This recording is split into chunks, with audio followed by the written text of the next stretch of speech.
midwinter, Christchurch, and it's high water. If I wanted to come in here with a sensibly drafted boat of perhaps 4 foot or less, I would be fine right now. I could just drive in through the entrance at Muddyford and come on up to the quay at Christchurch. What a beautiful place. But if you came here at low water, it would be a very different story. If you want to come to Christchurch, the only way you're going to be able to do it is by planning your passage very carefully. You probably want a bit of favourable tidal stream to bring you here from wherever you're coming. So that'll have to be factored in, especially if you're coming out of the Solent with the ebb in the Needles. But you don't want to arrive there too late because all this lovely water will have gone. So all that has to be thought out. So that really is what passage planning is about, and that's what we're going to talk about this morning.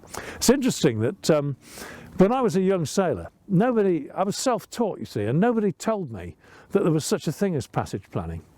I just sort of did it anyway, because I very rapidly learnt that the only way to get somewhere was with the tide under me, sweeping me along, and that when I arrived, if there wasn't enough tide to float me in, it wasn't much good. I also needed to know lots of other things, like where was I going to dive in if the weather turned to the bad?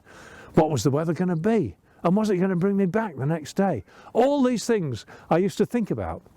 But until I started teaching sailing back in, I suppose, about 1978, I never knew it was a subject all to itself. But I rapidly learnt, and it's the absolute bedrock of a good passage, is to plan it properly from the beginning. Today, we're going to plan a passage from the Hamble River to Chichester Harbour, and we're going to pop into Sparks Marina, just inside the entrance there. So we need to know what's going on.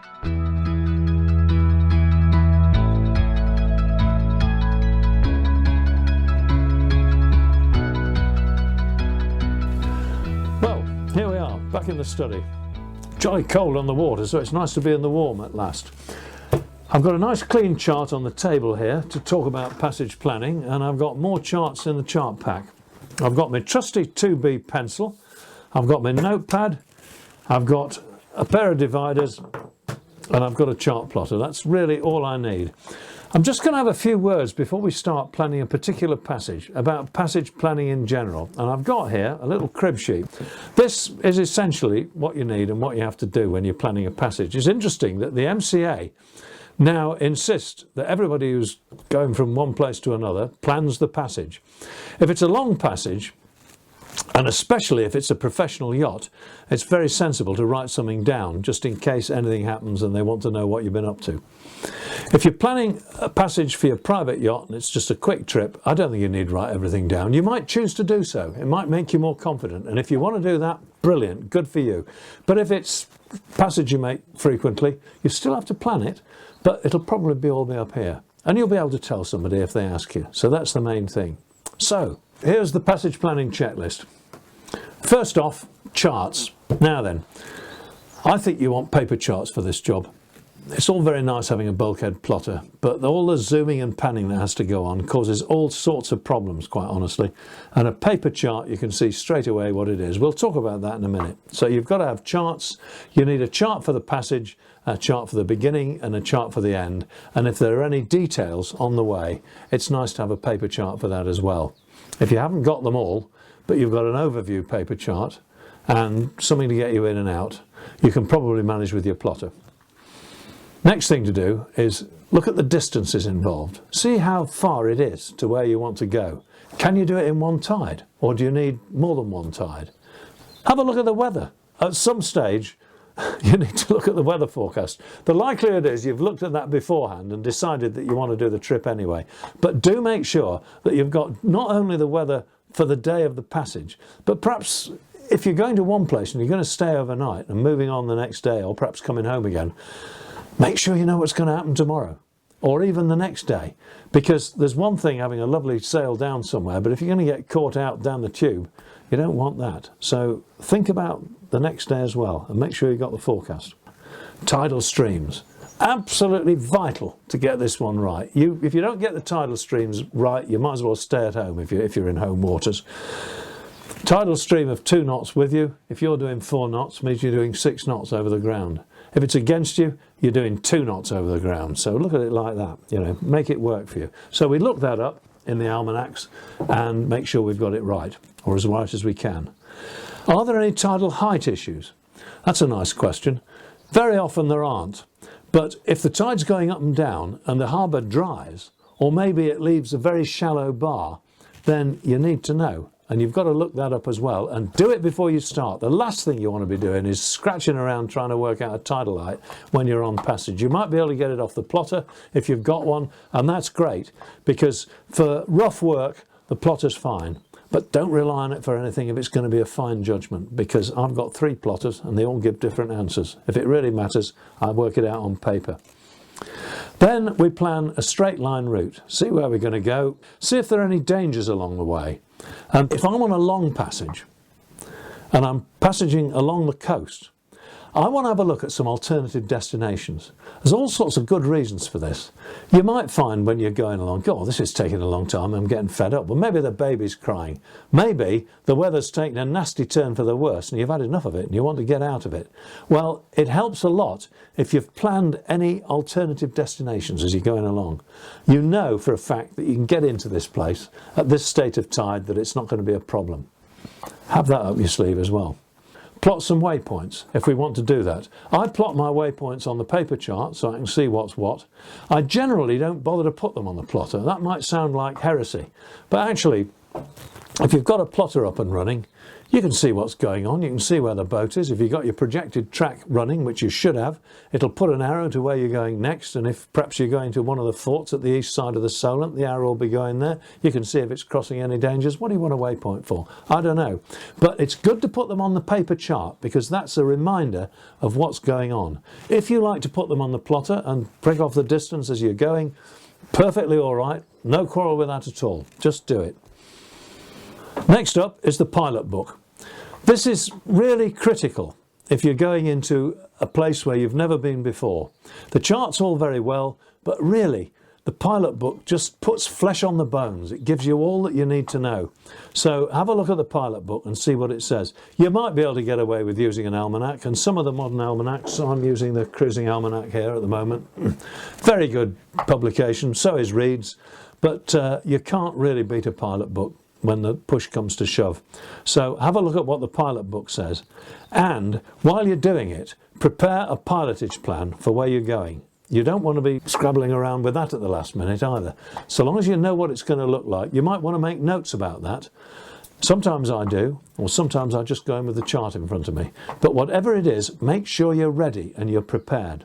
If you've got all that in hand, and you can tell the MCA, that's very nice. But what you really want it for is for your own satisfaction, and to make sure that with a good passage plan, you have a nice passage. Now, let's have a look at a real passage. We're going to go from the Hamble River to Sparks Marina, just inside Chichester Harbour. It's an interesting one. Short, but full of action.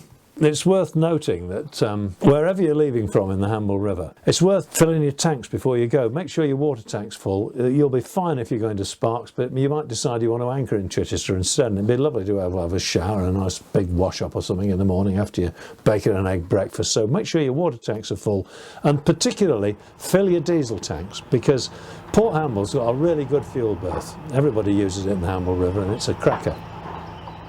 Now then, I'm using an IMRE chart pack of the Solent for this job, because we're within the Solent boundaries, and I find I'm navigating very often primarily on passage. I'm using my plotter, but I absolutely want a paper chart out there so I can have a look at the overview and see what's really going on. Also, the final arbiter has got to be an up-to-date paper chart. So I like the IMRE deal here, because I've got a whole chart pack. I've got the whole lot. They're ring bound, and it's not difficult for me to get from this passage chart to the detailed chart at both ends, which I want. And also, actually, I've got detailed charts all the way if I want to use them. So for me, that's the choice of chart. If you've got Admiralty charts, that's lovely. They're quite expensive, but they're very, very clear. But you need quite a few of them for this trip. So this is a good solution. First thing I'm going to look at, here's the Hamble. I'm going to come out this way, down towards, well, there's a buoy here, that's going to be Colshot Buoy. Then I'm going to proceed out down what looks like good deep water here, down the North Channel, past this buoy, on down past Gilkicker Point, and then I've got to negotiate the entrance to Portsmouth Harbour. It looks as though I've got two choices here. I can either go through this gap, or I can go round Horse Sand Fort. Well, for the moment I'm going to plan on going around Horse Sand Fort, because that gives me a straight shot down to Chichester, possibly passing outside this buoy here, which I've already put a ring round because I'm interested in it. Next thing to know is how far is it? Can I do it in one tide? Well, let's have a look. It's a fair way. I'm going to set my dividers up to do 3 miles. There we are. That'll be a good start. And I'm going to start measuring from Hamble Point, or Hamble Spit Buoy we used to call it. So here we go. 3, 6, 9. It's, well, just about 11 miles to Horse Sand Fort. From Horse Sand Fort to what we call West Pole, which is on the bar at Chichester, is, well, about another 5 miles. So we're looking at 16, 17 miles, something like that. So how fast are we going to be going? Well, that depends what we're driving, doesn't it? If we're in a motorboat and we're doing 8 knots or maybe 18, that won't take you so long. If you're in a little sailing boat doing 4 knots, it's going to take you 4 hours. So little sailing boat's going to be very interested in what the tide's doing. Motorboat will be slightly less interested, but whoever you are, it's going to make a difference. So let's have a look and see what the tide's going to be doing and decide what time we might leave in order to get a good crack out of the tide. First off, we need to look at the tidal stream atlas. So here we go. It's in my cruising almanac here. At the back, if you're using Reed's almanac, you'll find it in the vicinity of the area that you're interested in. So I want to see first what time the tide starts going my way, and I see straight away that these tidal stream pages with their little arrows that show me what's happening are relating to high water Portsmouth. So before I go any further, I'm going to have a look at what time high water Portsmouth is, and I'm going to get it written down. So here we have Portsmouth. Today is the 22nd of January, so I'm going to make it today. Bit of a chilly day to be making a passage, but that's it. So I'm going to put a little ring round it so I don't lose it. We're going to write it down. We're going to say low water Portsmouth is at 11:28 and the height is 2 metres. High water Portsmouth, HWP, is at 16:13 and it's 3.6 metres. That means the range, this is important, is 1.6 metres, because the reason why I'm interested in that is because the tidal stream atlas is giving me 2 different rates for what speed the tide's doing. It's giving me 0.8 and 1.7. It actually says 0.8 and 17, but we all know that that means 0.8 and 1.7. 0.8 is the neap rate, 1.7 is the spring rate. So let's have a look and see what we've got. If we turn over to the Portsmouth page, which shows us the Portsmouth tidal graph, we see that the neap range for Portsmouth for mean neaps is 1.9 metres. Well, we've got 1.6, so we've got a very small tide today. It's actually slightly less than neaps. So if we look at the rate, we'll be able to see that the tide is going to be going slightly slower than that, and that's really, for planning purposes, all we need to know. So when does it start going our way? That's very interesting. 4 hours after high water Portsmouth, it actually starts going east. It's coming down Southampton Waterlook and it's running along the north shore of the Solent and it's going east. So that's what we need. So that's 4 hours after high water Portsmouth, 5 hours after it's going our way, 6 hours after, 5 hours before high water it's still going our way, and it carries on going our way, and it's going our way until 2 hours before high water Portsmouth, at which case it slows down. So we could say we want to be the 3 hours before high water Portsmouth. We'll have a look at the tidal height in a minute, but 3 hours before high water Portsmouth, what time is that going to be? 13:13. And we want to allow, what did we say? Well, let's say we're in a 5-6 knot boat. We want to allow 3 hours for the passage. So 13:13, end of east going. So we probably want to leave at about 10:15 at Hamble Point, and we'll leave the marina at 09:45. Good. So that's our time sorted out. Now there's something else. We're looking at the tides here. We've just got to look at a tidal height situation, because there's a bar at Chichester and the bar can be quite shallow, so we need to be absolutely sure that we're okay. The entrance channel to Sparks Marina, I can tell you because I've already had a look in my pilot book, is 2 metres dredged. So I don't think we're going to have a problem there, because low water today, even if we were there at low water, we're going to have 2 meters of tide up, so there's going to be plenty of water to get in there, no problem. There nearly always is, it's not an issue.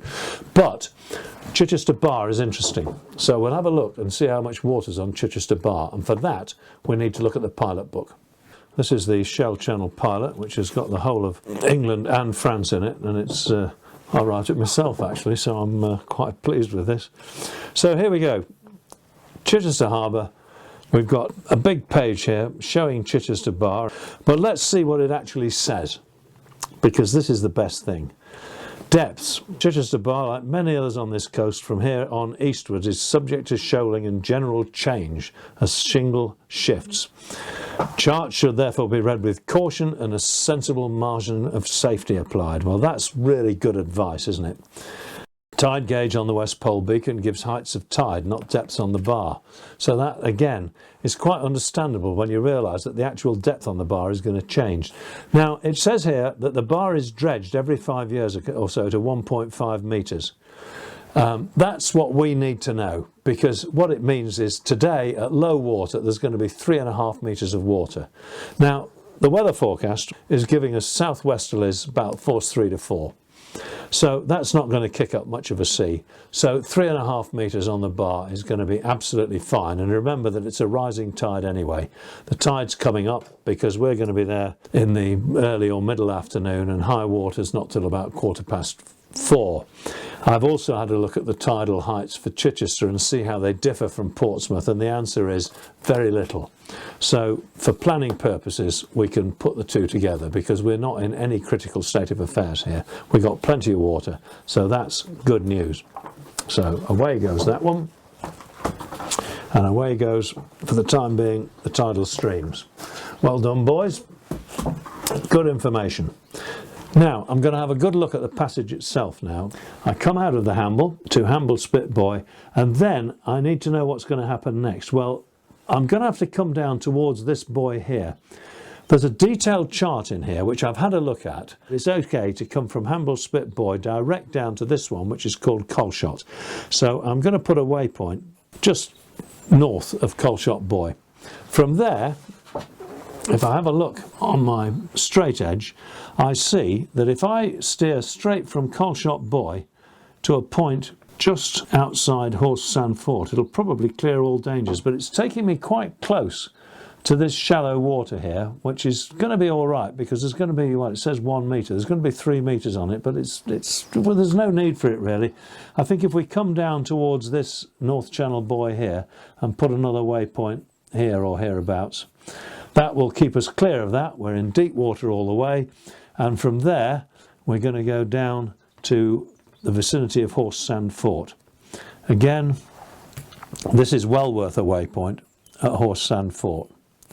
And I'm not putting it on the fort, you'll notice. I'm putting it just south of the fort, because that's probably where we'll go. I'm going to have a look at a detailed chart now before I go any further, because that will show me if I can go through this gap here. It may well be that when I've come round Gilkicker Point, I'll save a little bit of distance by going through there. I'm not sure that it's really going to be worth it, but just for the sake of it, we'll have a look at the detailed chart, because as it happens, that's also the chart for Chichester Harbour entrance. Here's the wonder of the chart kit. It's just great that you can just go straight over the page and here's all the detail you want. Lovely chart, this one. Now we can see here Horse Sand Fort, and we've put our waypoint just to the south of this. Absolute accuracy is not important, so long as it's just south of Horse Sand Fort, that's all we need to know. Now from there, with the plotter, we can see that we could, if we wanted, steer a straight course for just south of West Pole. That would be nice, because that would take us past the Winner Buoy, where I'll put another waypoint.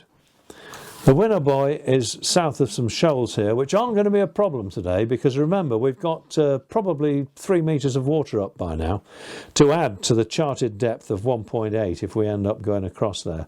On the chart here, we've got submarine barrier, passage only where indicated, it says. Well, yeah, nobody really tells you how deep this barrier is. It goes back to World War II. It's an amazing thing. They had a barrier here that no submarine could get through. There's another one on the Isle of Wight side. And between the two forts, well, that was a passage, but they could police that and see what was going on. But this, nobody could get through there. Otherwise, the E-boats might have been able to get through, but with that there, they couldn't. So that sorted that out. We can pass through. There's a passage here, which I've used many times, especially if you're going to Langstone Harbour. It would be really useful. But coming in from where we're coming through, we have to go through there. Then we have to make a major course alteration to get down towards Winner here, because we don't really want to get involved with the tail of the East Winner Shoal. This is another of these sandbanks and shingle, and you can't be absolutely sure that it's going to be where it says it is. So give it a good clearance. Let's come round Horse Sand Fort, round the Winner Buoy and on to West Pole. That's decision made. We've got our waypoints on and we can see what's what. We can see here, looking at the detail on the chart, that if we proceed from West Pole straight down to Chichester Bar Beacon, then we'll be in deep water all the way. We mustn't allow ourselves to be set down to the west because there's a drying patch here that we don't want to get involved with. There's another one over there, so we need to watch what we're doing here, and it might be worth making a note on your pad about that. Don't get set sideways when you're coming across the bar at Chichester. It's not difficult to allow that to happen. You don't need any fancy instruments or a plotter. All you've got to do when you're at West Pole is eyeball the bar beacon from West Pole, and you can't miss that. If you line that up with something on its background, perhaps the entrance to the harbour there, you'll be able to see that, then you're absolutely bulletproof. You know that you are on that line out here, and you know you're on it all the way. You don't need a plotter. It's absolutely safe. So in through the entrance, as the pilot book tells us, it gets very deep as you come into the entrance, and even with a neap tide, you'll find the tides whistling in here. And then we get to the pilotage for Sparks Marina. You can see that it's right inside the entrance here, so we'd better have a look and see what the pilot book says about that, because there isn't a great deal of detail. We've got a blow up on the chart over here, very helpful, but actually what the buoys are, we'll have a look at the pilot book, see what it says. I've downloaded the latest entrance chart here for Sparks from Sparks' website, so I know exactly that I've got it right and bang up to date. And it says that Sparks Yacht Harbour, with all the facilities of an active yacht yard, lies immediately west of Black Point, the home of the Hayling Island Sailing Club. That's going to be here, at the end of its own dredge channel. Enter the marked channels as soon as you pass the end of Hayling Island Sailing Club jetty. You can just see that there, look, with a little light on it, leaving an east cardinal beacon with a tide gauge to starboard. That's right, so we come round here and pass in between these two. A leading line of 277 is established with a pair of day-glow orange beacons for 3 cables or so. Well, it doesn't show those here, but they're going to be up here. So we know if we're steering 277, we should see the day-glow beacons ahead. It's always worth checking the compass bearing of a transit, and don't just assume you've got it right, because if you're on those beacons, your compass should be reading about 277 true. There's not much difference between true and magnetic at the moment, so it won't be far away, and then you know you've got the right one.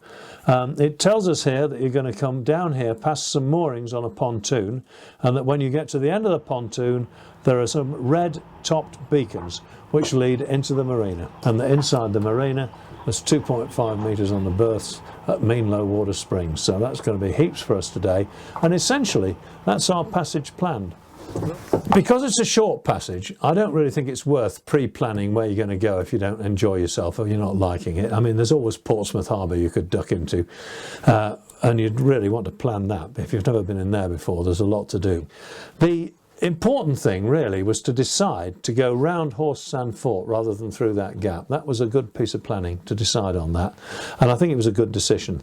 So the whole thing looks pretty good really. If you're in a motorboat, straight there. If you're in a sailing boat with a leading wind like we've got today, same thing. You might as well be driving a motorboat. Hoist the sails off Hamble Point, get yourself down there. Lovely. Coming back you might have to beat to windward, and that's a whole other story. So you'll need to use the chart a lot more creatively then. You'll find your plotter useful too, but keep that paper chart handy so that you can look at the big picture without having to zoom out and lose all the detail. I think that's about it. If we stick with that, we'll not go far wrong.